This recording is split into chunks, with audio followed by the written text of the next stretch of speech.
There are going to be points in time where you really just don't think that what you're doing is going to work. You might have spent 2, 3, maybe even 4 or 5 years on a certain project that you said you had an end goal for, some line of success within the first few months, or maybe in a year time max. But you haven't seen the results that you wanted, and you're kind of contemplating whether you're spending your energy wisely, continuing to try to get this project to grow and try to get that success you were looking for 5 years ago. And you are going to debate whether you should continue with this or just stop and move on to a different ideology or a different project, and just kind of steer away from what you're doing right now. And if you really believe that the outcome of that project has potential to not only change your life but change the rest of the world, you have to stick with it. I know it's difficult, and you're going to not necessarily believe in yourself as much as you used to, but you still have to have that same type of faith that you once had. Even if it's not 100%, you need to at least hold on to 80-85, because that still gives you a chance for hope.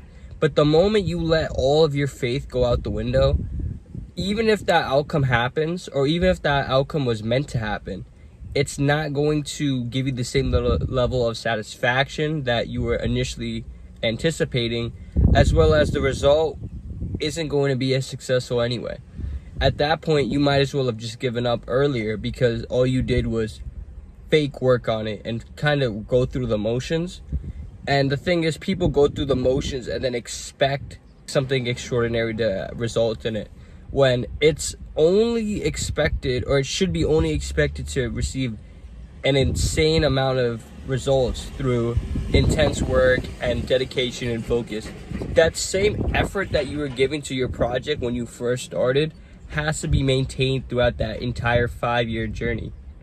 Otherwise, you're just simply wasting your time and running through the motions. Just running through the motions in general will not get you very far. It might work on those days that you were kind of out of it, and you get to say that, hey, I showed up every single day. Even if it wasn't 100% results or 100% effective, the fact that you came instilled in your mind that you were giving this thing your all. So in that sense, it can be beneficial that even something as work, even in the sense of working out, that not every workout is going to be as good as the other, but the days that you show up, that you are tired, that you didn't get enough sleep, that you forgot your pre-workout, you forgot your headphones, but you still ran through it, you still gave it something. Maybe if it wasn't 100%, it was at least 95.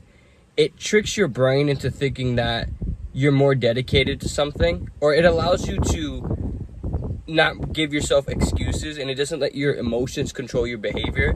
So in that sense, going through the motions can be beneficial, but in majority of the times, it's better to take a moment and breathe and take a moment to analyze the situation prior to taking action. So in the case of a business, running through the motions for 1 or 2 months is too long. Maybe one day you show up and you're having an off day, but you're there just to be there, and that's more so your goal. Isn't necessarily to have a super effective day, but just to show yourself that you are willing to come through even the days that you don't feel like it, even the days that you told yourself, even the days that your brain has told you to just lay down and just take a day off, you still came to work. That can be very beneficial. So in that sense, it will help you, but you can't do that one day and then carry on that same mindset for the rest of the journey. That's where a lot of people fall victim. They will show up one day where they don't feel like coming, where they might even be sick, and they chose to come in to work or work on their project or their business, and then they kind of get used to that level of productivity or that level of effort, that tainted level of effectiveness for the rest of the journey. It's almost would have been better if they took the day off, and then when they were ready to be 100%, work that level and then continue out working 100% the rest of the duration. But if you do the 45-50% effort for the remaining duration, because now your body's used to this. Your body thinks that, hey, I did this last time and this is what I remember doing. I remember working 50% as hard and just going through the motions. So it'll naturally want to just continue that, but you have to snap out of it and look back a few weeks prior to you being down or you being ill, and look at that level of productivity and that level of efficiency, and just focus your ability to work towards that realm rather than the dwindled down version. A good way to see if you're going through the motions and you're not being as productive as you think is simply to look at your competition or people around you that are doing the same thing. Let's say you want to run a marketing company. Try to find someone who's doing the same thing as you and just try to have a conversation and figure out how many meetings they have, how many clients do they work with on a effective day. And the thing about businesses like that, there's so much variability that depends on the day, the time, the market, stuff like that. But whatever business you're starting, you need to figure out what a successful day actually looks like. Your own definition of success can vary tremendously from the people around you. So it's important that you have at least some sort of reference point to make sure that you're doing your job effectively and not just going through the motions. You could be going through the motions and not even know it. And that happens to a lot of people as well. You have to understand what a productive day actually looks like. And it might start off with you watching people doing the things that you want. Go on YouTube. Look up a productive day in the life of a business owner, of an entrepreneur, of a car salesman. Whatever industry you're in or whatever job you're trying to do, whatever business you're trying to run, go on YouTube and look up a productive day in the life of that occupation. And then just kind of model yourself after that and how you can eventually get to that level. Because obviously you're not going to start there. You might have to put in a lot more effort at first to get to where they're at. They might not have to work 12 hours a day to start off because they already put those 12-hour days in already. They might be 5 or 6 years into their business.